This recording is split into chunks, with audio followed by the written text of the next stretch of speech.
Assalamu alaikum. So, before going deeper into the cellular adaptation, the first thing I would like to stress on is that whenever a pathological and physiological stress is applied on a cell, then there are two conditions that follow. The first condition is when the stress is quite severe and acute, it can lead to the cellular injury. Cell injury can be reversible and irreversible. If the stress is within the adaptive limits, then definitely cell can undergo cellular adaptation if the stress is not that much injurious. Now about the cellular adaptation. The cellular adaptation is a reversible change in the size, number, phenotype, metabolic activity, and the function of the cell in response to their changing environment within the cellular adaptation limits. If the limits are exceeded, definitely cell can still undergo injury. Adaptation can be pathological and physiological, depending upon the stress. Hypertrophy, hyperplasia, atrophy, and metaplasia are different type of the cellular adaptation. There are few more terminologies that I will like to explain, but in the end of this video. So because in my view these terminologies should also be tackled if we are dealing with the cellular adaptation, because they came to at least my mind, so I needed their explanation, so I added those terminologies as well, but at the end of the video. Now one more thing that should be cleared is that there are types of cell depending upon their dividing property, how much they have the capacity to divide. So the cells are divided like labile cells, which are epithelial cell, epidermal cell, which can avidly divide. Stable cells are those which don't divide at all unless they are needed to be divided. In these stable cells, there are liver, pancreas, kidney, spleen cells. Permanent cells are those which cannot divide at all. They can repair, they can undergo hypertrophy, but they can never undergo hyperplasia. These are neurons, skeletal muscle, cardiac muscles. Hypertrophy. Hypertrophy is actually the increase in the size of the cell as a result of stress. It can be physiological hypertrophy or pathological. Physiological hypertrophy examples can be the increase in the size of uterus as a result of the pregnancy, and most of it occurs as a result of hypertrophy of the smooth muscles. The skeletal muscles of avid weightlifter are also increased in size as a result of the physiological hypertrophy. Pathological hypertrophy. Left ventricular hypertrophy as a result of the hypertension or aortic valvular stenosis. These all conditions can lead to the pathological hypertrophy.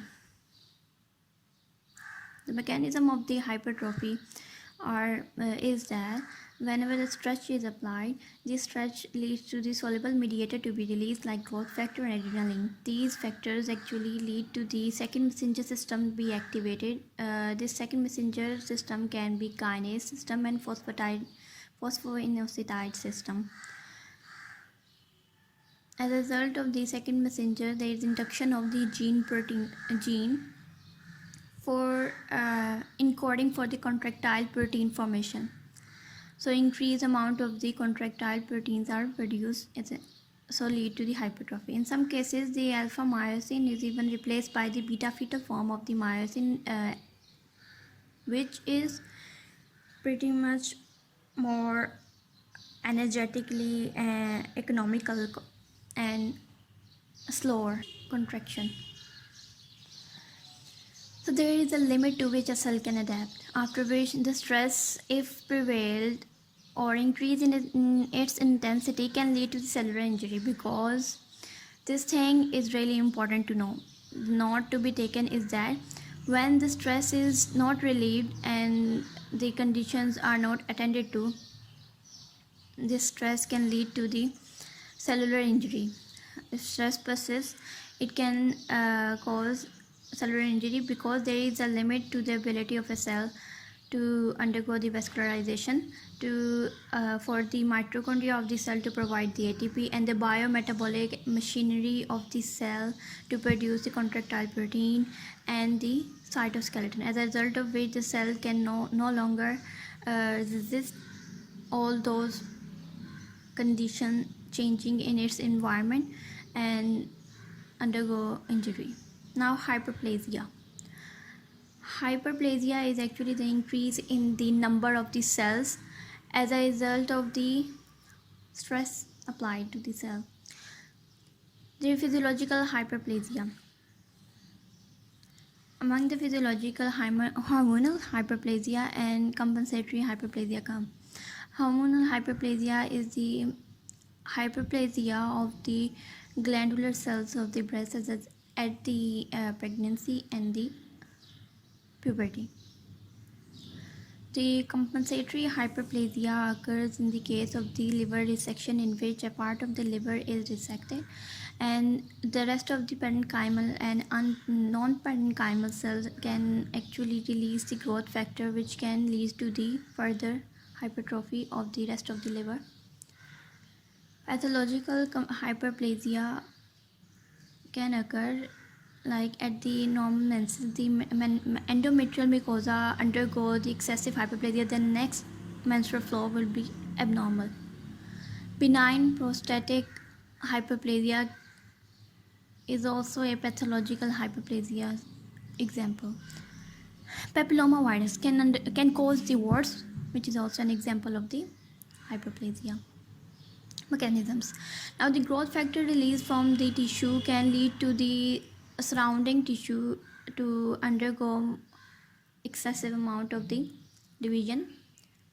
Not to be taken here is that it's a really important fact that hyperplasia, if persists, can lead to the cancer as a result of the development of the dysplasia. I'm going to explain dysplasia later on, so stay tuned because it is really important to know the entire concept.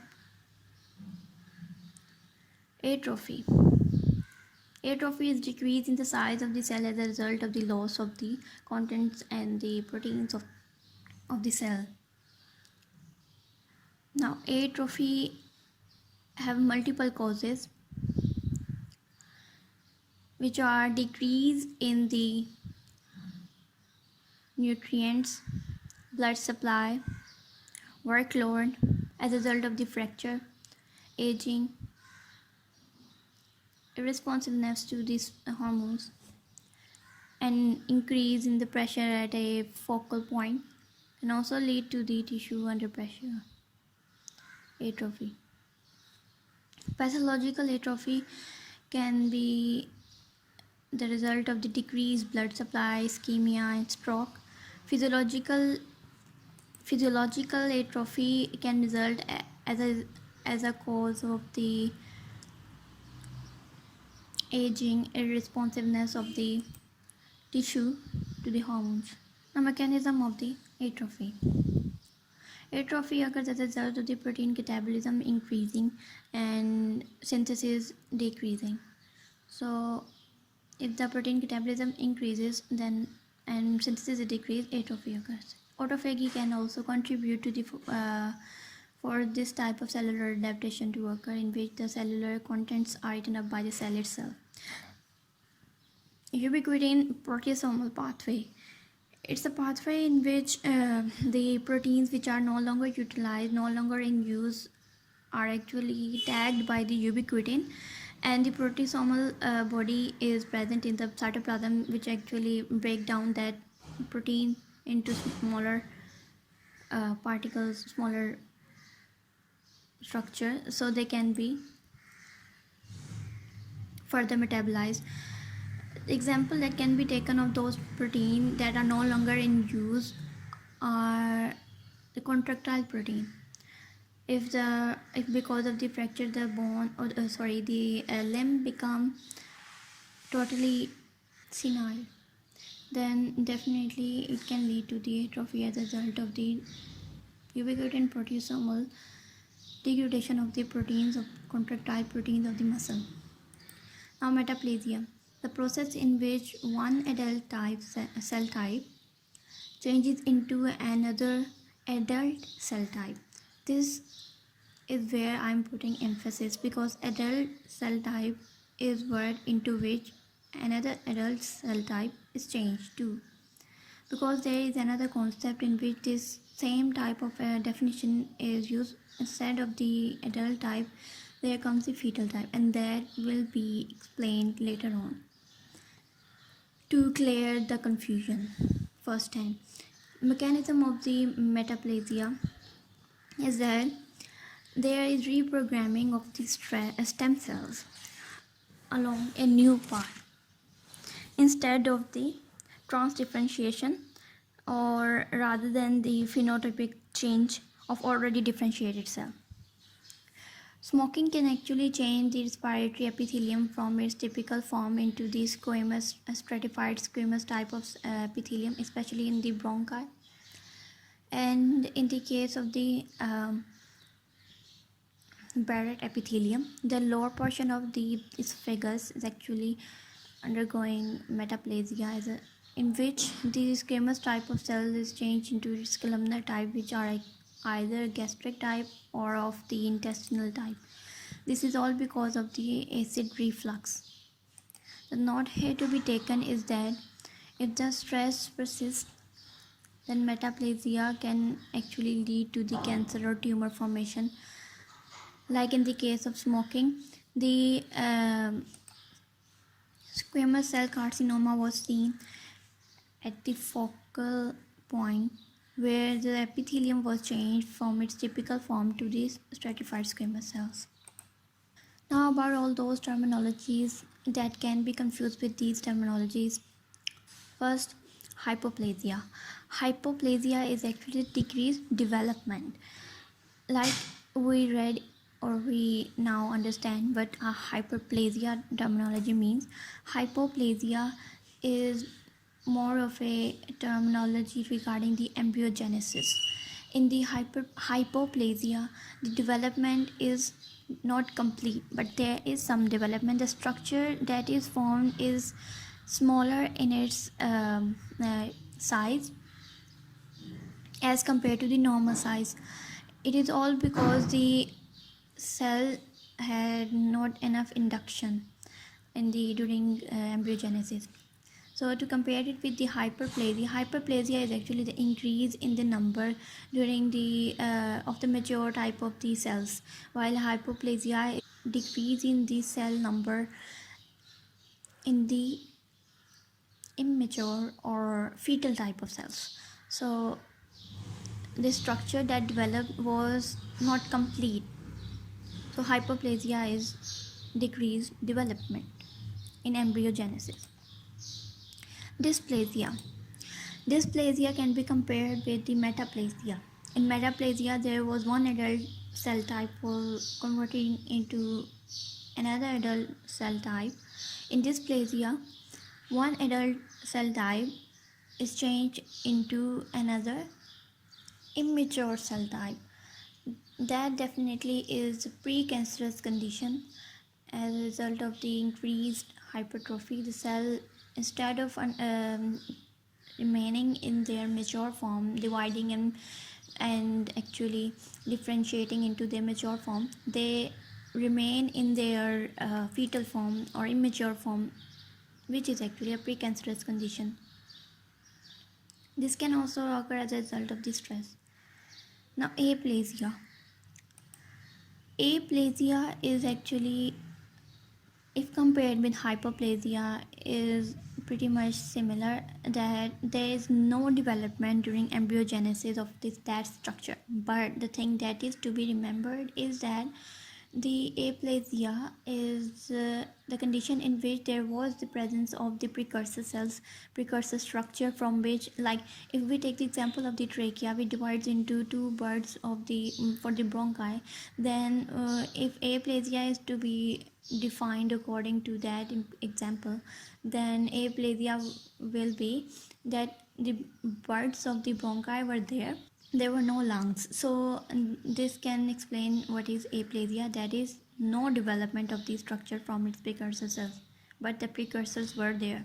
After explaining that, the next terminology that comes is agenesis. Now, agenesis is actually the complete lack of the development, just like aplasia. But the thing is that in the agenesis there are no precursors also, or the progenitor structure is also not present along with the whole developed structure. If compared with the aplasia, agenesis is that, like if we take the same example, the trachea divided into only single bud of the bronchi and the single lung was developed. The second lung didn't develop because the bronchial bud was absent. This can be taken as the example of agenesis, that there were no primordial structure or progenitor structure to start with. Dystrophy. Dystrophy is actually that in which the cellular shape, size, and structure is normal, but the cellular functions are not there. Like in the case of the Becker muscular dystrophy, in which the dystrophin protein is absent, but this, muscle at first appear normal and the nerve supply is normal, but that's because there is absence of the normal protein required for the integrity of the that entire contractile unit. So the cells start undergoing atrophy with as life proceeds. So I hope you understood well. Thanks. If you like my videos, subscribe. Love, yes.